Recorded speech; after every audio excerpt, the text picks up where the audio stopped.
अस्सलाम वालेकुम नाजरीन। प्रोग्राम आलम के साथ आपका होस्ट बाबर मुगल हाजिर खिदमत।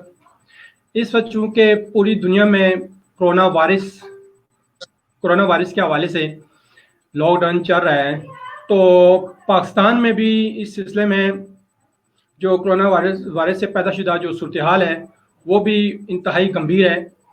तो मैं सबसे पहले अपने मैं अपने मेहमानों का तारफ़ करता जाऊँ।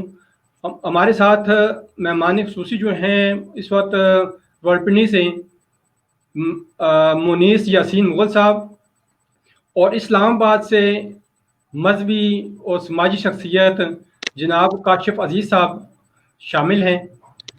तो आए इनसे जो कोरोना वायरस के हवाले से जो पाकिस्तान में पैदा शुदा जो सूरत हाल है वो इसको किस तराजू से देखते हैं। जी काशिफ साहब, आप इस सिचुएशन को, सूरत हाल को आप किस तराजू से देखते हैं?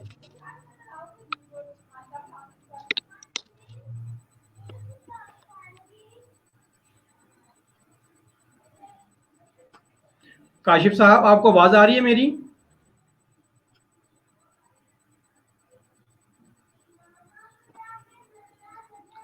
काशिफ साहब, आपको आवाज आ रही है? काशिफ साहब, इस वक्त मेरा ख्याल है कोई फनी खराबी है, हो सकता है उनको आवाज ना आ रही हो। तो मैं अपना मुनीस यासीन मुग़ल साहब की तरफ आता हूँ। आपकी आवाज थोड़ी जी, अपना मुनीस यासीन मुग़ल साहब, आप इस सारी सिचुएशन को किस तनाज़े से देखते हैं? औज़ुबिल्लाहिमिनश्शैतानिर्रजीम, बिस्मिल्लाहिर्रहमानिर्रहीम।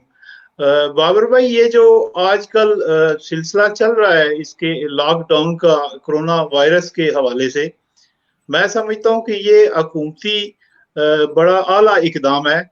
और जिस तरह से ये स्टेप ले रहे हैं, और ये इंटेलिजेंट स्टेप्स हैं मेरे ख्याल में, क्योंकि हमारे मुल्क के अंदर जो सिचुएशन है इस वक्त पुअर्टी की, वो इस तरह से नहीं है कि हम उन मुल्कों को देखें या उनका मुकाबला करने की तरफ जाएं जैसे तरक्की याफ्ता मुल्क हैं, अमेरिका हैं या यूरोप के कंट्रीज हैं।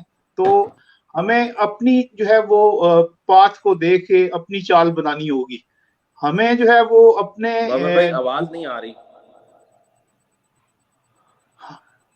हमें ये बात करें अपना मुग़ल साहब जी, हमें जो है वो अपने अंदाज के साथ अपने जो वसाइल हैं उनको मद्देनजर रख के तो ही ये लॉकडाउन जैसे इकदामात उठाने पड़ेंगे।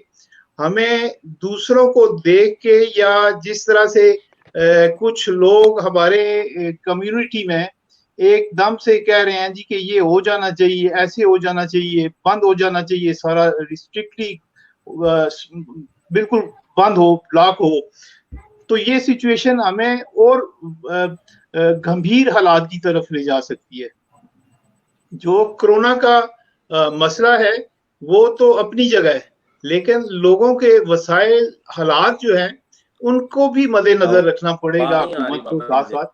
और मैं ये समझता हूँ कि जिस तरह से ये कर रहे हैं, मैं इनकी मुकम्मल तायीद करता हूँ, और मुझे इसमें कोई ऐसी खामी या बुराई नहीं लग रही कि जिस पे उंगली उठाई जाए, क्योंकि इस वक्त ये जितना भी जिस तरह से भी खोल रहे हैं या कर रहे हैं, मेरी नजर में ये ऐसे ही होना चाहिए। जी, ये कोरोना के हवाले से चूँकि पाकिस्तान समेत दुनिया भर में मैंने एक प्रोग्राम जो तरतीब दिया है गई मुल्क के हवाले से चला रहे हम, तो उसी तनाज़ुर में हम पाकिस्तान में और पाकिस्तान के मुख्तलिफ हलकों में जो सूरत हाल है अवामी मसाइल के हवाले से, इनको भी हम उजागर कर रहे हैं। तो काशिफ अजीज़ साहब, आपको मेरी आवाज़ आ रही है?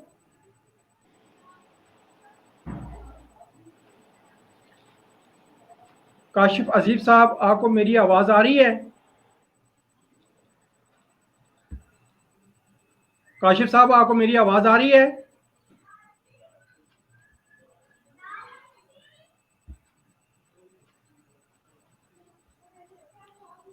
काशिफ अजीज साहब, मेरी आवाज आपको आ रही है?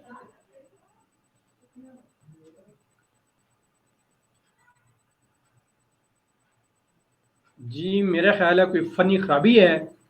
काशिफ अजीज साहब की तरफ, तो मैं फिर मुनीस यासीन मुगल साहब आपकी तरफ आ रहा हूँ। इसमें जो इस सूरत से, जो पैदाशुदा सूरत से हुकूमती हिकमत अमली को आप किस तरह से देखते हैं कि ये क्या सही डगर पे चल रहे हैं? मैं समझता हूं कि ये अपने वसाइल के मुताबिक जितने भी इकदाम कर रहे हैं वो बेहतर है। वो बेहतर इसलिए हैं कि हमें लोगों की इकोनॉमिकल कंडीशंस को भी देखना है, लोगों की जो हेल्थ है उसको भी देखना है, और ये दोनों चीजें जो है ये साथ लेकर चलनी है। और ये जो कर रही है हुकूमत, मतलब कि मैं समझता हूं कि इसमें कोई कबात नहीं है, ये इसी तरह से ही करना चाहिए, क्योंकि हम उन मुल्कों का मुकाबला नहीं कर सकते जिनके बराबर हमारे वसाइल नहीं है। जी काशिफ अजीज साहब, आपको आवाज आ रही है मेरी? काशिफ अजीज साहब, आवाज आ रही है आपको?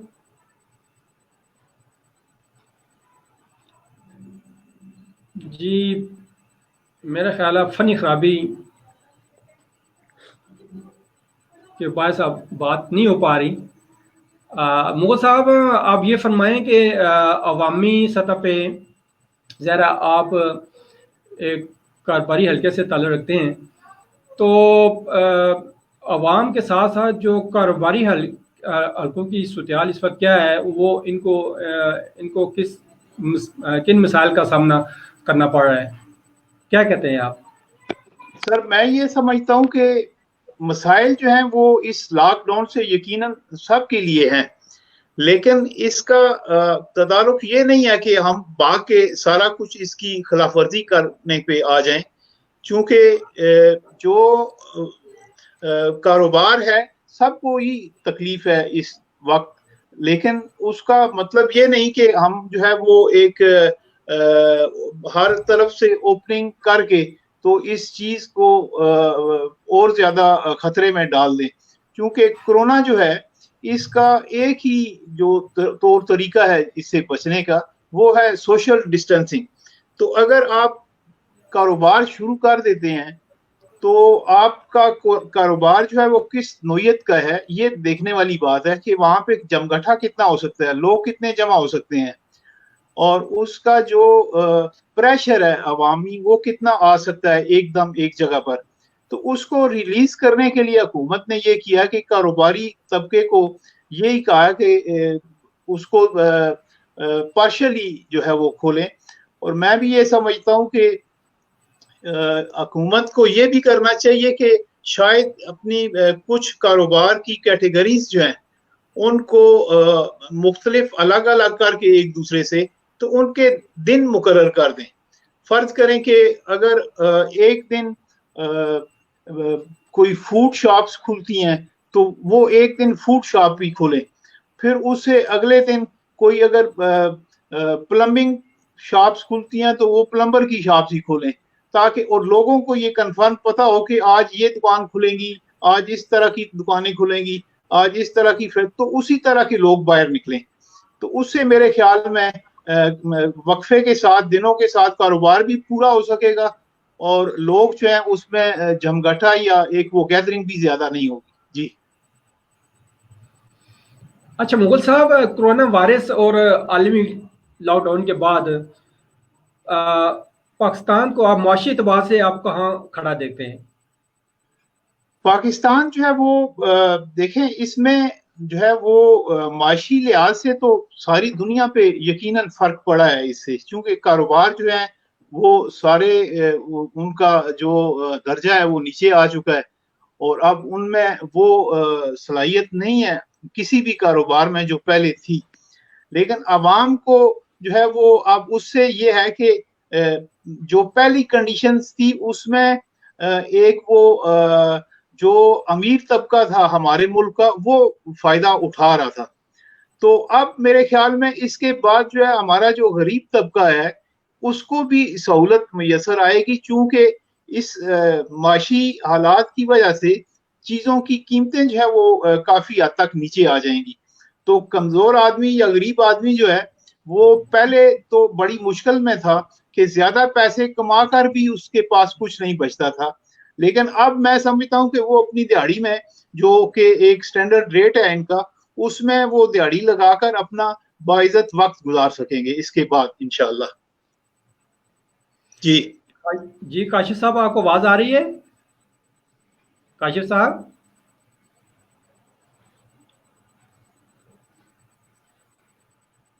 जी मुगल साहब, अच्छा, आपके अपने हलके में जहां आप की राइश है, तो जी वहां कोई कोरोना के पेशेंट रिपोर्ट्स हुए हैं? सर, इधर हमारे करीब जो है वो हुए हैं कोई तकरीबन, यहाँ पे एक गुलरेज कॉलोनी है हमारे करीब, सॉरी, उस कॉलोनी में मेरे ख्याल में 15 एक केस हुए हैं, लेकिन वो सस्पेक्टेड है, अभी तक वो कंफर्म नहीं है। तो यहाँ पे लोग जो है वो काफी हद तक एहतियात कर रहे हैं, वो मास्क और ग्लव्स, ये चीजें जो है वो इस्तेमाल कर रहे हैं, और सैनिटाइजर भी यूज करते हैं लोग, और हाथों का धोना जो है वो भी कर रहे हैं। माशाल्लाह लोग समझदार हैं, और हमारे लोग स्पेशली पाकिस्तानी जो कौम है ये बड़ी जल्दी बात समझ जाते हैं, ना करने पे आए तो एक अलग बात है, लेकिन बात समझ जाते हैं ये जल्दी, तो उस पे अमल करके अपने आप को जो करते हैं वो माशाल्लाह वो ठीक ठाक है। बाकी अल्लाह की तरफ से अगर कोई मुश्किल आ जाए तो उसे रोक भी कोई नहीं सकता। जी अवाम अवाम और इंतज़ामिया का जो रवैया है, पुलिस और इंतज़ामिया का जो रवैया अवाम के साथ है, वो कैसा है? और कहीं ऐसे सूरत नज़र आई है जहाँ पे अवाम और पुलिस आपस में गुत्थम गुत्था हुई है, तो क्या कोई आपकी तरफ भी ऐसे मामलात हुए? मुगल साहब, अभी तक इधर हमारी साइड पे ऐसा कोई वाकया पेश नहीं आया, लेकिन जो हमारे एरिया के अंदर पुलिस निज़ाम है, मेरा ख्याल है कि वो उसी तरह ही है जिस तरह से बाकी है, लेकिन हमें अभी वो इधर कोई ऐसा वाकया पेश नहीं हुआ, सामने नहीं आया कि जिससे वो डिस्क्लोज हो या जिससे पता लग सके कि उनका बिहेव जो है वो कैसा है अवाम के साथ। मेरे ख्याल में वैसा ही है जैसे बाकी जगहों पे है। मैं अभी वो उसका टिपिकली कुछ नहीं कह सकता, लेकिन अच्छा ही होगा इंशाल्लाह। जी मैं मुनिस यासीन मुगल साहब और काशिफ अजीज़ साहब का शुक्रिया अदा करता हूँ कि उन्होंने प्रोग्राम में शमूलियत अख्तियार की, तो इंशाअल्लाह आइंदा भी इनको ज़हमत देते रहेंगे। आपका बहुत बहुत शुक्रिया नाज़रीन। अल्लाह हाफिज़। Thank you very much. Allah हाफिज़।